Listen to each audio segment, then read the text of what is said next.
मुख्यमंत्री माझी लाडकी बहीण या योजनेच्या लाभार्थ्यांची यादी ही जाहीर करण्यात आली। आता या यादीमध्ये जर तुमचं नाव असेल तरच तुम्हाला या योजनेचा लाभ मिळणार आहे। अशामध्ये ही यादी बघायची कशी असा प्रश्न तुम्हाला पडलेला असेल तर याबद्दलची माहिती मी तुम्हाला सांगणार आहे। तोपर्यंत आपल्या चॅनलला सबस्क्राइब आणि पेजला फॉलो करायला विसरू नका। तर मुख्यमंत्री माझी लाडकी बहीण ही योजना आता महाराष्ट्रामध्ये सुरू करण्यात आली। या योजनेअंतर्गत लाभार्थ्यांच्या 2 याद्या जाहीर करण्यात येणार आहे। याची पहिली यादी जारी करण्यात आली। सध्या तरी धुळे जिल्ह्याची यादी ही जाहीर करण्यात आली।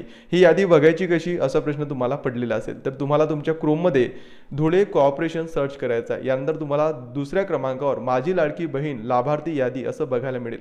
यावर तुम्हाला क्लिक करायचं आहे। आता ही वेबसाईट तुमच्या मोबाईल मध्ये ओपन होणार नाही। इथं तुम्हाला नेटवर्क एरर बघायला मिळेल। आता हे बघून तुम्हाला घाबरण्याची गरज नाही।